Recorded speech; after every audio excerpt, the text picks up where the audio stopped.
ಇವತ್ತು ನಾನು ಸೂಪರ್ ಆಗಿರುವಂಥ ಬೆಂಡೆಕಾಯಿ ಗೊಜ್ಜನ್ನ ಹೇಳ್ಕೊಡ್ತಾ ಇದ್ದೀನಿ.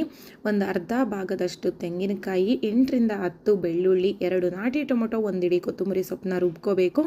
ಅದಾದಮೇಲೆ ಅರ್ಧ ಭಾಗ ಮಾಡಿರೋವಂಥ ಬೆಂಡೆಕಾಯಿನ ಎಣ್ಣೆಯಲ್ಲಿ ಡೀಪ್ ಫ್ರೈ ಮಾಡಬೇಕು, ಕೆಂಪುಗಾಗಿರೋವರೆಗೂ.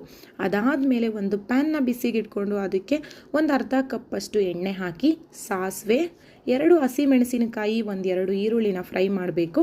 ಆಮೇಲೆ ಅದಕ್ಕೆ ರುಚಿಗೆ ತಕ್ಕಷ್ಟು ಉಪ್ಪು, 1/4 ಚಮಚ ಅರಿಶಿನದ ಪುಡಿ, 1 ಚಮಚ ಖಾರದ ಪುಡಿ, 1/4 ಚಮಚ ಗರಂ ಮಸಾಲ ಪುಡಿ, 2 ಚಮಚ ಚಿಕನ್ ಮಸಾಲ, ಇದಿಷ್ಟನ್ನು ಫ್ರೈ ಮಾಡ್ಕೋಬೇಕು. ಅದಾದಮೇಲೆ ನಾವು ರುಬ್ಬಿರೋವಂಥ ಮಸಾಲ ಹಾಕಿ, ನೀರು ಹಾಕಿ 1-2-3 ನಿಮಿಷ ಫ್ರೈ ಮಾಡಿಕೊಂಡು, ಅದು ಫ್ರೈ ಆದಮೇಲೆ ಅದಕ್ಕೆ ನಾವು ಫ್ರೈ ಮಾಡಿಟ್ಟಿರುವಂಥ ಬೆಂಡೆಕಾಯಿನ ಮಿಕ್ಸ್ ಮಾಡಿ ಎಣ್ಣೆ ಬಿಡೋವರೆಗೂ ಇದನ್ನು ಫ್ರೈ ಮಾಡ್ಕೊಳ್ಬೇಕು, ಚೆನ್ನಾಗಿ ಬೇಯಿಸ್ಕೊಳ್ಬೇಕು. ಬೆಂದಿದ್ದಾದಮೇಲೆ ಅದಕ್ಕೆ ಕೊತ್ತಂಬರಿ ಸೊಪ್ಪನ್ನ ಆ್ಯಡ್ ಮಾಡಬೇಕು. ಸೂಪರಾಗಿರುತ್ತೆ ಟೇಸ್ಟು. ಇದು ನನ್ನ ಫ್ರೆಂಡು ಜ್ಯೋತಿ ಅಂತ ನನಗೆ ಹೇಳ್ಕೊಟ್ಟಿದ್ದು.